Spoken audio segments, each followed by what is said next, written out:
If you learn coding from YouTube then I am pretty damn sure अभी तक तुमने जो भी प्रोजेक्ट बनाया वो सर मोनोलिथ आर्किटेक्चर पर बिल्ड किए होंगे। एंड इतने सारे प्रोजेक्ट बनाने के बाद तुम्हें एक्सपीरियंस अच्छा खासा हो गया है। So now I can recommend you to learn micro service architecture. So इस वीडियो में मैं बताने वाला हूँ मोनोलिथ आर्किटेक्चर क्या होता है, माइक्रो सर्विस क्या होता है, और दोनों में डिफरेंशिएट क्या होता है और कौन सा बेटर है। Well that is kind of irrelevant, क्योंकि मोनोलिथ के अपने अलग फ़ायदे हैं, माइक्रो सर्विस के अपने अलग फ़ायदे हैं, बट तुम्हें पता दोनों होने चाहिए। सो इन फ्यूचर इस चैनल पे माइक्रो सर्विस आर्किटेक्चर पे प्रोजेक्ट्स भी आएंगे, तो इससे सब्सक्राइब फॉर अपकमिंग वीडियोज़। तो without further do let's get straight into the video. I am Abhishek Nahar Singh, you are watching C# programmer. Let's start. So micro service समझाने से पहले मैं समझाऊंगा तुम्हें मोनोलिथ क्या होता है। मोनोलिथ आर्किटेक्चर पता होना चाहिए ना, कितने टाइप के आर्किटेक्चर होते हैं। तो पहले तो मैं लिख देता हूँ types of architecture. So types of architecture, ठीक है। 3 टाइप क्या है, मोनोलिथ, मल्टी टीयर या फिर मल्टी टीयर, और थर्ड माइक्रो सर्विस। अब ये दोनों ऑलमोस्ट सिमिलर सही हैं, बल्कि ये भी बोल सकते हैं मोनोलिथ में अगर 2 मोनोलिथ को एक साथ यूज़ कर रहे हैं तो मल्टी टीयर बोल दो, ये बोल दो, ठीक है। मैं वैसे समझाऊंगा डिटेल में, दिक्कत मत लो। तो पहले बात करते हैं मोनोलिथ की। मोनोलिथ क्या है? Monolith, monolith. सो मोनोलिथ की बात करते हैं तो मैं एक एग्जांपल से दिखाता हूँ। मान लो हमने एक ई-कॉमर्स ऐप बनाई, जो हमने कई बार बनाई है,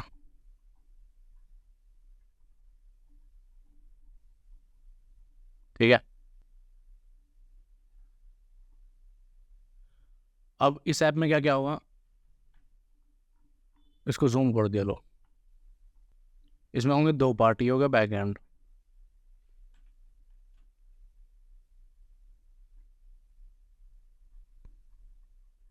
ये जो मान लो फ्रंट एंड,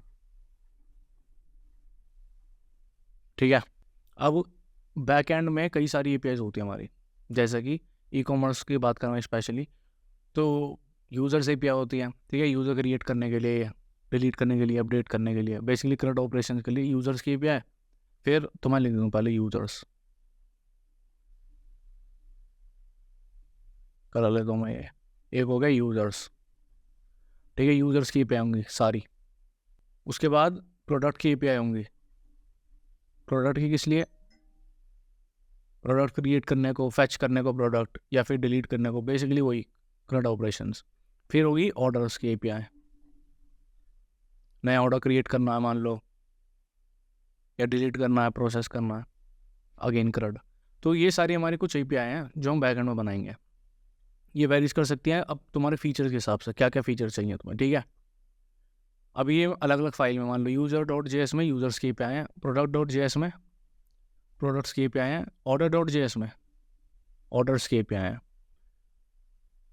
ज़रूरी नहीं अलग हो सकता मैं app.js में ही बना दूँ सारी, कुछ फर्क नहीं पड़ता, दोनों सेम बात है, बस इसमें थोड़ा ढंग से लिखा हुआ है, इसमें एक में पढ़ दिया हमने, ठीक है। बट ऑल एंड ऑल एक ही बैक एंड है, बैक एंड एक ही है, यह है हमारा बैक एंड एक ही, ठीक है। फ्रंट एंड की बात करें, फ्रंट एंड में मान लो हम रिएक्ट यूज़ कर रहे हैं।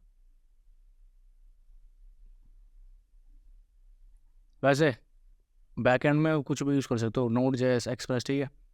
अब मैं सारी API पे रिक्वेस्ट करूँगा इसके थ्रू, मतलब मान लो मुझे प्रोडक्ट चाहिए, मैं इस पर रिक्वेस्ट करूँगा, ये मुझे रेस्पॉन्सिव प्रोडक्ट्स फैच करके दे देगा। मुझे डिलीट करनी है, मैं सेम ऐसे करूँगा, यही प्रोसीजर चलेगा। अब यहाँ पे दोनों कनेक्शन बन सकते हैं, ये मतलब मोनोलिथ भी हो सकता है, मल्टी टीयर भी हो सकता है। क्या फ़र्क है दोनों में? जब हमारा एक ही बैक एंड हो, ठीक है, एक ही इंसान से पूरी ऐप का, तो वो होता मोनोलिथ। मतलब जैसे कि अभी के केस में देख रहे हो, चाहे मैं अब अलग अलग फाइल में बनाऊँ सारी API या एक में ही, बट बैक एंड तो एक ही है ना, जो पर्पल गोला दिख रहा है, तो यह मोनोलिथ।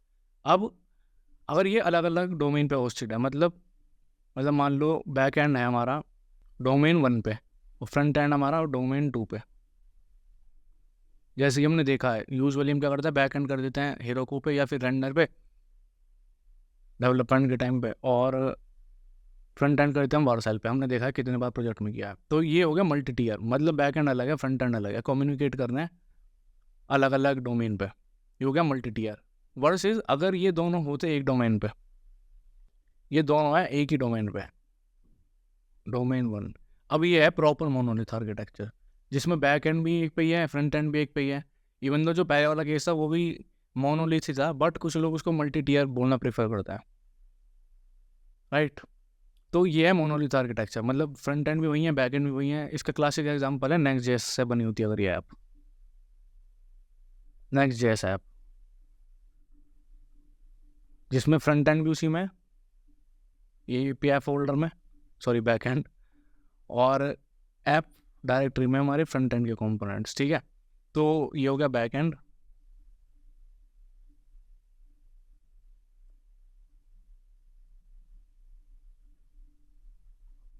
ये हो गया फ्रंट एंड।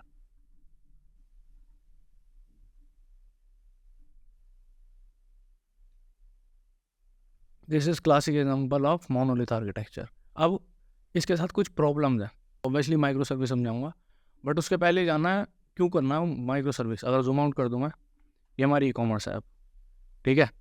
तो ये था मोनोलिथ आर्किटेक्चर। अब जानते हैं इसमें क्या क्या प्रॉब्लम आएंगी कि हमें माइक्रो सर्विस की ज़रूरत पड़ी। प्रॉब्लम्स, इसके बाद क्या प्रॉब्लम है। सबसे पहले तो एक चीज़ देख रहे हो, हमारा एक ही कोड बेस है पूरा, तो हमें एक ही लैंग्वेज यूज़ करनी पड़ेगी, मल्टीपल टैग स्टैक नहीं रख सकते हम अपना। जेएस यूज़ करना तो जेएस ही करनी पड़ेगी, टाइपस्क्रिप्ट यूज़ करना तो वही करनी पड़ेगी, same tag stack, same tag stack. Micro service का ऐसा नहीं है, आगे बताऊंगा कैसे। इवन तो अभी भी ऐसा कर सकते हो कि बैक एंड मान लो जैंगो में बना लिया, फ्रंट एंड किसी और में बना लिया, बट स्टिल अगर जैंगो में भी बनाया है तो पूरा फिर जैंगो में ही होगा ना पूरा, या डॉट रैट में बना तो पूरा डॉट रैट में। ये थोड़ी है कि एक फाइल बना दी जेएस में, एक बना दी सी शार्प में, ऐसा थोड़ी चलेगा। तो पहला तो ये होगा टैग स्टैक। दूसरा हो गया रीडिप्लॉयमेंट, मतलब डिप्लॉयमेंट के टाइम पे, जैसे मान लो मैंने नेक्स्ट जेएस की ऐप बनाई, इसमें मैंने सब बना दिया, डिप्लॉय कर दी। अब मैंने नया एपीआई ऐड की यूज़र एपीआई में, जिससे कि क्या होगा, सारे यूज़र्स एडमिन बन जाएंगे। बस मेरा दिमाग खराब हो रहा, मुझे सभी यूज़र्स को एडमिन बनाना, ऐसी एपीआई, ठीक है। तो पुट रिक्वेस्ट से अपडेट कर रहा हूँ यूज़र, तो लेकिन नया कोड जब मैंने ऐड किया इसमें, उसके बाद जब मैं दोबारा डिप्लॉय करूँगा, तो उस जबकि सिर्फ इस वाली फाइल में, यूज़र फाइल में चेंज हुआ है, लेकिन पूरा का पूरा कोड बेस रीडिप्लॉय होगा, ठीक है। तो ऑफकोर्स रीडिप्लॉयमेंट में दिक्कत आएगी। रीडिप्लॉय होता है redeploy even for a minor change, ठीक है। और ये मैं ऐसे कर्म में क्यों लिखता जा रहा हूँ पता नहीं, बट खैर। तो दो तो प्रॉब्लम तो यही हुई। और क्या होगा, एक तो इसी से रिलेटेड, एक तो पूरा डिप्लॉयमेंट करना पड़ेगा, मतलब अगर सिर्फ एपीआई वाले में चेंज हुआ, जब भी पूरा डिप्लॉय करना पड़ेगा, तो डिप्लॉयमेंट में ऑब्वियसली टाइम भी लगेगा, more time in deployment of course. अगर पूरा कोड बेस ही डिप्लॉय हो रहा दोबारा से तो ज़्यादा टाइम, ठीक है। और किसी पर्टिकुलर एक चीज़ को स्केल नहीं कर सकता मैं, मतलब मान लो मेरा बैक एंड है, ठीक है, इसमें से एक फीचर ऐसा है जहाँ पे मुझे ज़्यादा स्केल की ज़रूरत पड़ रही है, जिस एपीआई को मतलब ज़्यादा रिक्वेस्ट हिट होती है, मतलब जैसे एपीआई है ना, इसमें से अगर एपीआई है मान लो एक गेट यूज़र या फिर गेट प्रोडक्ट्स, ये दो एपीआई हैं। अब इन दोनों एपीआई में से एक एपीआई पर्टिकुलर ऐसे जिस पे ज़्यादा ट्रैफिक आता है, मतलब ज़्यादा रिक्वेस्ट होती है, इस वाली एपीआई को धड़ाधड़ लोग रिक्वेस्ट ही करते जा रहे हैं इस पर, तो ऑब्वियसली मुझे इसको स्केल करने की ज़रूरत है, राइट। तो मैं एक एक को कैसे स्केल करूँगा, पूरे को ही करना पड़ेगा मुझे। अगर कंप्यूटर में मैं वर्टिकल स्केलिंग कर दूँ, रैम वगैरह बढ़ा रहा हूँ, तो पूरे को एक साथ स्केल करना पड़ेगा ना, इसमें कुछ चंक्स तो है ही नहीं, पूरा एक ही पार्ट है, तो एक ही ऐप है इंस्टांस पूरा, तो स्केलिंग में दिक्कत आएगी। कैंट स्केल, स्केल की spelling can't scale one API, और या फिर बेटर और लिखना है हैव टू स्केल एंटायरली, ठीक है। तो स्केलिंग की दिक्कत होगी। बाकी अगर मान लो एक और दिक्कत बताता हूँ, मैंने इसमें पैकेट.json भी फाइल होगी एक, उसके अंदर मल्टर का वर्जन मैंने लिखा हुआ है 4, ठीक है। इसमें मैं यूज़ कर रहा हूँ मल्टर वर्जन 4, सो लिख देता हूँ मैं, इसमें यूज़ कर रहा हूँ मैं मल्टर वर्जन 4, ठीक है। सो ये मल्टर मिडलवेयर है जिसकी हेल्प से हम फॉर्म में से फाइल लेते हैं। हमने प्रोजेक्ट में देखा भाई लेटेस्ट ई कॉमर्स वाले में। सो इसमें पैकेट डॉट जेसन इंस्टॉल है 4। अब मैं चाहता हूँ कि ऑर्डर्स वाली एपीआई में मैं यूज़ करूँ इसका कोई और वर्जन 2.5 और प्रोडक्ट वाली में मैं यूज़ करूँ 4। तो ऐसा कैसे होगा, दोनों में से एक ही वर्जन इंस्टॉल हो सकता है पैकेट डॉट जेसन में, ठीक है। तो अलग अलग अगर डिपेंडेंसी चाहिए तो इसकी दिक्कत पड़ जाती है। इवन मल्टर भी छोड़ो, अगर मुझे चाहिए मान लो नोड जेस की बात ही कर लेते हैं, मान लो इसमें एक फंक्शन है इस टाइप की एपीआई में मुझे चाहिए नोड जेस 20 हो, बाकी में चाहिए मुझे नोड जेस 16 हो, और जो टाइप में फीचर यूज़ करना है उसमें लिखा हुआ है कि नोड जेस 16 में जो फीचर्स है वो डेप्रिशिएट हो चुका है। मतलब ऑल एंड ऑल बात ये आ रही है मुझे इस टाइप के लिए चाहिए नोड 20 और बाकी के लिए चाहिए नोड 16। तो अब कैसे करूँ, नोड तो एक ही रहेगा मेरे सिस्टम में। तो इस सब का सोल्यूशन माइक्रो सर्विस लेके आता, दिखा दूँ कैसे। पहले अच्छा मैंने लिखा नहीं है, cantt have different version of dependency, writing ध्यान मत देना, ऐसे ही है। खैर नीचे आता है माइक्रो सर्विस पे आता है डायरेक्ट। अब सो हेडिंग डालता हूँ मैं माइक्रो सर्विसेज आर्किटेक्चर। इसमें क्या है, नाम से पता लग रहा है रादर देन इंटायर प्रोजेक्ट को, जैसे हमने देख रखा है एक ही है हमारी, एक ही बैक एंड का इंसान से उसी में है सब कुछ। इसमें माइक्रो सर्विस बना देंगे, मतलब छोटी छोटी सर्विस में डिवाइड कर देंगे। दिखाता हूँ कैसे। अगेन ई कॉमर्स ऐप का एग्जांपल लेते हैं। एक सर्विस होगी मेरी यूज़र्स की, ठीक है, एक होगी मेरी ऑर्डर्स की, एक होगी मेरी प्रोडक्ट्स की। सर्विस मतलब बैक एंड की बात ही कर रहा हूँ। देखो मैं दिखाता हूँ कैसे। अगर मैं एक नोड जैसे ऐप बनाऊँ इसकी ऑर्डर्स के लिए,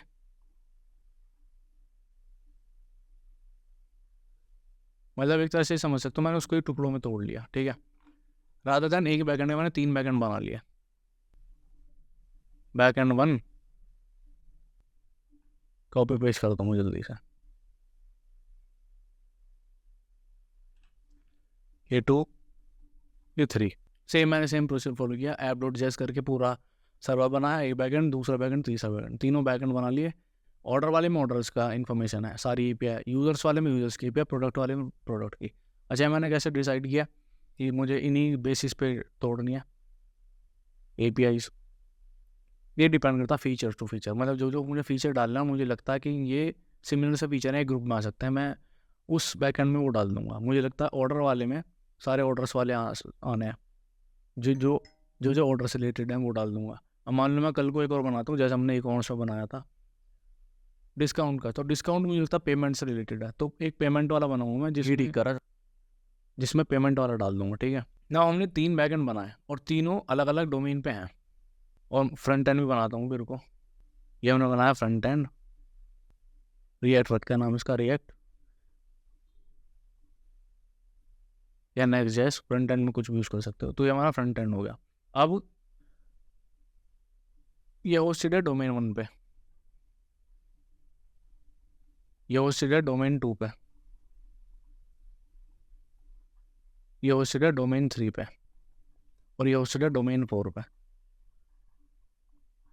सो एज यू कैन सी सारे अलग अलग है, मतलब अलग अलग इंस्टेंस पे ही हैं। तो ये है माइक्रो सर्विस, मतलब मैं इसको रेंडर पे डिप्लॉय कर दूँ अलग अलग डोमेन पे, तीनों को तीनों ऐप बना के, और फिर इसमें यूज़ करूँ। मतलब प्रोडक्ट्स अगर लानी है तो इससे फैचिंग करूँगा, कलर चूज़ करता है ना, यही कर लेता है। अगर मुझे प्रोडक्ट्स लानी है तो मैं सिंपली इससे फैच करूँगा, ये दे देगा।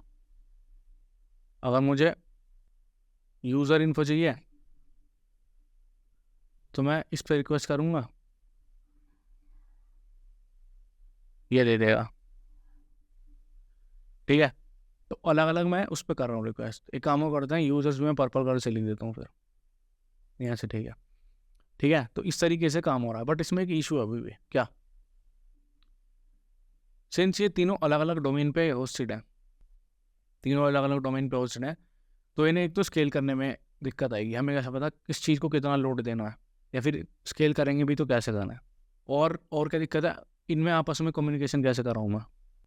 कहने को तो ये भी माइक्रो सर्विस है, बट रियल वर्ल्ड में इस तरीके से नहीं कर सकते, ऐप बर्बाद हो जाएगी हमारी एक तरह से, क्योंकि इस पर हमें लोड बैलेंस लाना पड़ेगा, API गेटवे लगाना पड़ेगा, तो उसके लिए डायरेक्टली हम ऐसा डिप्लॉय नहीं कर सकते। यहाँ पे हमें फ़ायदा मिलेगा डॉकर का और क्यूबरनेट्स का, दिखाता हूँ कैसे। तो इससे पहली बात तो इशू सॉल्व क्या होंगे वो मैं दिखाऊंगा, पहले माइक्रो सर्विसेज के बाद। अब आता हूँ मैं नीचे डॉकर पे, डॉकर और क्यूबरनेट्स क्या करेंगे देखो। तो इसलिए कहते हैं माइक्रो सर्विसेज में डॉकर और क्यूबरनेट्स का बहुत बड़ा हाथ है। मैं कहता हूँ डॉकर एंड क्यूबरनेट्स, इनकी हेल्प से क्या होगा, डॉकर, यह डॉकर का लोगो, ये क्या करता, तो उसके लोगो जो क्या दिख रहा है, मैं एक वेल है जिसमें बहुत सारे कुछ बॉक्स है, राइट। तो इन बॉक्स को बोलता हम कंटेनर। एक वेल है जो कि कंटेनर शिप कर रही है, राइट। तो इसी का मेन पर्पस है डॉकर का, हम कंटेनर क्रिएट करते हैं और उसे शिप कर सकते हैं। मतलब कंटेनर क्या है, देखो मैं इसे एग्जांपल से सिखाता हूँ गेम से। तो अगर मान लो एक गेम बनाता हूँ मैं, GTA वाइस सिटी, पुराना गेम। अच्छा कलर भी दे सकता हूँ, मैंने भी देगा। एक काम करता हूँ ब्लू दे, ये ठीक करा, किसी ने सब्सक्राइब करा है, सब्सक्राइब करने पे ये आवाज़ आती है, ये ठीक करा, सब्सक्राइब कर लिया।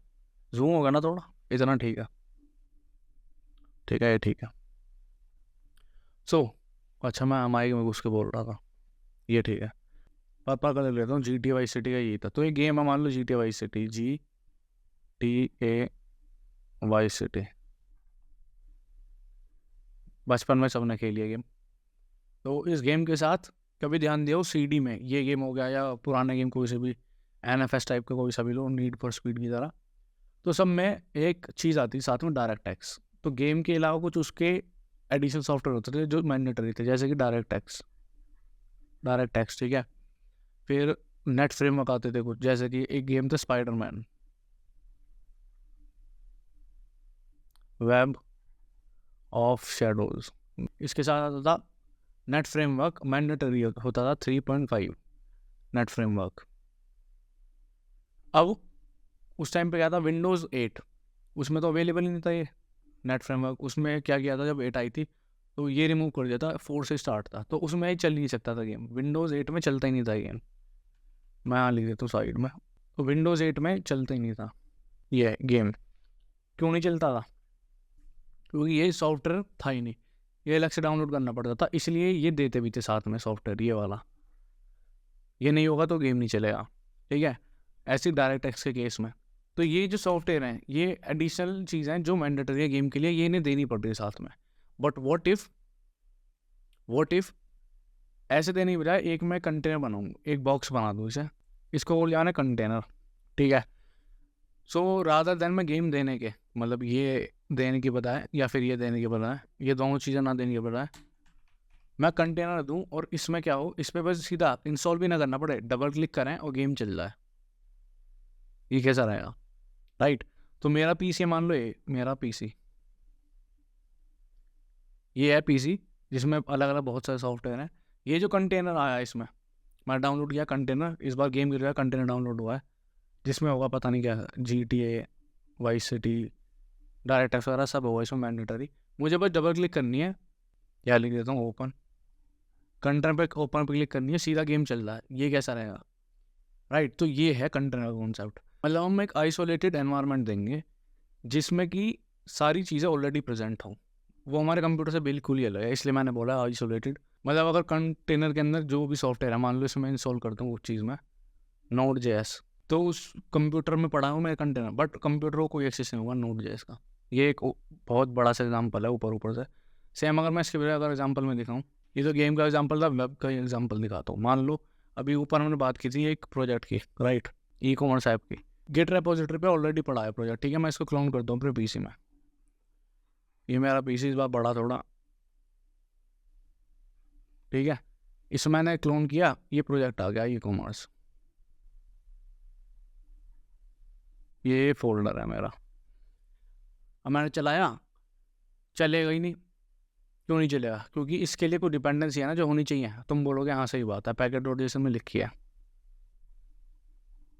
package.json में लिखी हैं इस प्रोजेक्ट की क्या क्या डिपेंडेंसी है, सही बात है, बट वो है node modules, right. Node modules के बारे में लिखा है कि कौन कौन से नोड मॉड्यूल्स चाहिए इस प्रोजेक्ट में, मैं उनकी बात नहीं कर रहा। कुछ ऐसी डिपेंडेंसी हैं जो इस ऐप को चलाने के लिए चाहिए, जैसे कि नोड। अगर नोड नहीं होगा तो npm का कद्दू चलेगा, पैकेट डॉट जेसन किस काम के, अगर नोड ही नहीं है, ठीक है। MongoDB, अगर मेरे कंप्यूटर में MongoDB इंस्टॉल नहीं है तो मैं इसमें Mongo से इंस्टॉल करके क्या कर लूँगा, मॉड्यूल्स में, राइट। तो ऐसी कुछ चीज़ जिस पर मेरा प्रोजेक्ट डायरेक्टली डिपेंडेंट है वो होनी चाहिए तभी चलेगा, राइट, वो होनी चाहिए तभी चलेगा। तो ऐसे तो दिक्कत आएगी, क्योंकि अब मैं तुम्हें ये लिस्ट थोड़ी देता फिरूँगा ये इंस्टॉल करो वो इंस्टॉल करो, राइट। तो व्हाट इफ़ कंटेनर वाला सेम कॉन्सेप्ट हम यहाँ अप्लाई करना, क्या करें, मैं हर सर्विस के, मतलब ये सर्विस ये सर्विस ये सर्विस, तीनों सर्विस और ऐप भी हमारी, इनके इंडिविजुअल कंटेनर बना लूँगा। मतलब मान लो अभी प्रोडक्ट वाले की बात कर रहे हैं, इसको अगर मैं कॉपी करके नीचे ले आऊँ, ये बनाया मैंने अपना बैक एंड वन जो था, ठीक है, प्रोडक्ट वाला। अब इसको मैं रैप कर दूंगा कंटेनर के अंदर, मतलब इमेज बनानी पड़ती है पहले तो, बट इमेज वगैरह नहीं बता रहे, जब डॉकर का बहुत जल्दी वीडियो आएगा तभी बात करेंगे डिटेल में, अदरवाइज अभी कंफ्यूज हो गया। तो अभी कंटेनर में रैप कर दिया मैंने, तो कंटेनर बनाता हूँ एक, ये रहा मेरा कंटेनर, उसमें रैप है। तो इस कंटेनर में क्या होगा, इसमें ऑलरेडी वो सारी चीज़ें प्रेजेंट होंगी जो जो मुझे चाहिए इस ऐप को चलाने के लिए, जैसे कि नोड, जैसे कि MongoDB, और 10 चीज़ हो सकती हैं, ठीक है। जो भी नेसेसिटी होगी इस ऐप को चलाने के लिए वो सभी इसमें प्रेजेंट होगा। तो अब क्या होगा, मैं पूरे कंटेनर को शिफ्ट कर दूंगा। मतलब अगर मुझे तुम्हें पास करना हो कंटेनर, तो मैं कंटेनर ही तुम्हें दे दूंगा, तुम ये कंटेनर डाउनलोड करोगे। वैसे इमेज देनी होती है, बट अभी के रेफरेंस में कंटेनर समझ सकते हो, तो तुम कंटेनर चलाओगे, बिना किसी इशू के चल जाएगा कंटेनर, चाहे तुम्हारे पीसी में नोड जेस हो या ना हो, MongoDB हो या ना हो, डजंट मैटर, क्योंकि कंटेनर के साथ वो फाइल्स आ रही हैं नोड या MongoDB की जो चलाने के लिए चाहिए प्रोजेक्ट, ठीक है। तो ये है कंटेनराइजेशन और डॉकर का मज़ा। तो अलग ही एनवायरनमेंट बना लिया, इसको बाहर की दुनिया से कोई मतलब नहीं, सब कुछ ही दे रहे हैं इसके अंदर ही, इसमें जो जो हमें प्रोजेक्ट को चाहिए, ठीक है। अब ये तो हो गया डॉकर का, सो हमने कंटेनर बना लिया। अभी इसका एक बनाया, ठीक है, इसको भी मैं हटाता हूँ एरोज को, ये अभी एक सर्विस के लिए कंटेनर, बाकी के लिए बना देता हूँ। सो यार मैंने कंटेनर बना लिया, ठीक है,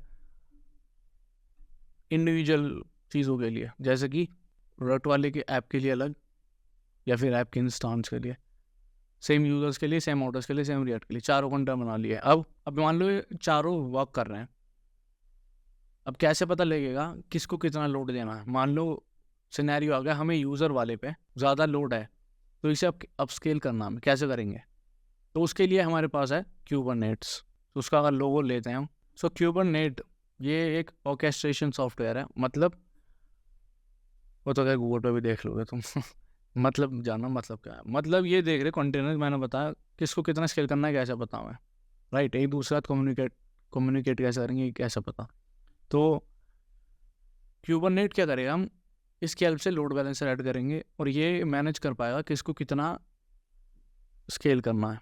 तो जो हमने मोनोलिथ के साथ प्रॉब्लम्स लिखी थी, अगर जूम करूँ, रिमेंबर सेम टेक स्टैक, एक तो यहाँ ख़त्म हमारा प्रॉब्लम, अलग अलग मैं टेक स्टैक में बना सकता हूँ। मान लो प्रोडक्ट वाला किसी और में बना दिया मैंने, यूजर्स वाला पाइथन में बना दिया, ऑर्डर्स वाला सी शार्प में बना दिया, तो अलग अलग उसमें बना सकता हूँ मैं, सेम स्टैक की जरूरत नहीं है।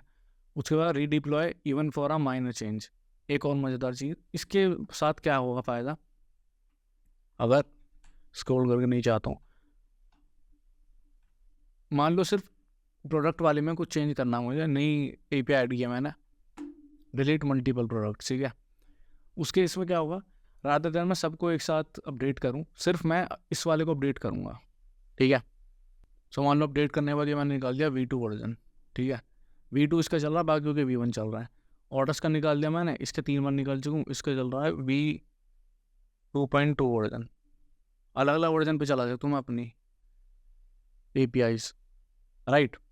और एक चीज़ ध्यान दोगे तो जो पहले सारी प्रॉब्लम्स है वो इसने सॉर्ट आउट ही कर दी, क्योंकि अगर थर्ड पॉइंट पे जाते हैं, थर्ड पॉइंट में मोर टाइम डिप्लॉयमेंट के टाइम पे ज़्यादा टाइम लगता है। इस टाइम पे हमने बात की है सिर्फ हम इंडिविजुअली कर रहे हैं, तो जिसको भी करना होगा उसको ही करेंगे, तो ऑब्वियसली एंटायर ऐप वाला टाइम नहीं लगेगा, इसमें पर्टिकुलर एक इंसान को करेंगे तो जल्दी फास्ट ही होगा। बाकी बात करते हैं कैंट स्केल 1 API, यहाँ पे वो पॉसिबल है क्यूबरनेट्स की हेल्प से, ठीक है। इसका लोगो वहीं लगाता हूँ क्यूबरनेट्स का, ठीक है। ये डॉकर का है, क्यूबरनेट्स का।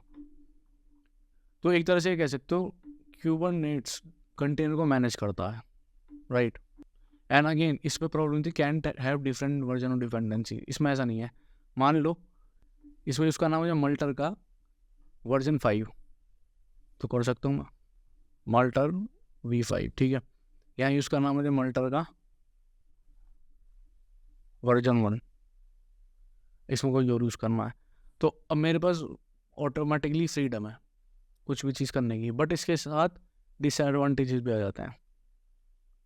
जैसे कि एक तो तुम देख रहे हो इसमें बहुत सारा कॉम्प्लेक्स चीज़ें करनी पड़ेंगी। तो इफ़ यू कंपेयर टीम के साइज़ के हिसाब से तो मोनोलिथ से डेफिनेटली बड़ी टीम चाहिए माइक्रो सर्विस में। तो वो ये प्रोजेक्ट के स्केल पे डिपेंड करता है कितना। अगर छोटा मोटा प्रोजेक्ट है तब हम मोनोलिथ की तरफ जाते हैं तो वो बेनिफिशियल रहेगा, क्योंकि कोड लिखने में इतनी तकलीफ नहीं होगी, छोटे मोटे प्रोजेक्ट की इतनी कॉम्प्लेक्सिटी नहीं होगी बेसिकली क्योंकि उसमें। और माइक्रो सर्विस की तरफ जाएंगे तो बॉयलर प्लेट कोड काफ़ी ज़्यादा होगा, ठीक है। और हाँ वैसे एक चीज़ और, ये मत सोच रहा कि मोनोलिथ को नहीं कर सकते हम डॉकर की हेल्प से कंटेनर, इसे भी कर सकते हैं, बिल्कुल कर सकते हैं। वैसे ये कुछ मैंने टूल्स बताएं गिने चुने, इन्हें मत समझ लेना इनका ट्यूटोरियल है, क्योंकि और भी काफ़ी सारी टेक्नोलॉजीज़ हैं इसमें जो यूज़ होती है, जैसा कि API गेट यूज़ कर सकते हैं इंजन X वगैरह, राइट। और अगर बड़ा प्रोजेक्ट है, ये तो मैंने बता दिया, छोटे प्रोजेक्ट के लिए मोनोलिथ बेटर है, और बड़ा प्रोजेक्ट है लार्ज स्केल का, तब बना मोनोलिथ में भी सकते हैं, लेकिन उसके बाद याद रखना फिर कॉम्प्लेक्सिटी उस प्रोजेक्ट की मेंटेन करनी बहुत मुश्किल हो जाएगी। क्योंकि अगर एक फंक्शन है 1000 लाइन का, इस समय लिख देता हूँ बल्कि तो बेटर रहेगा। एक फंक्शन func1 ये है 1000 लाइन का, और एक है func2 ये भी 1000 लाइन का होता। बेसिकली मान लो यही वाला फंक्शन है, बस इसको मल्टीपल टुकड़ों में तोड़ रखा है। तो यहाँ पे हैं 10 फंक्शन, इसके अंदर फंक्शन इनसाइड,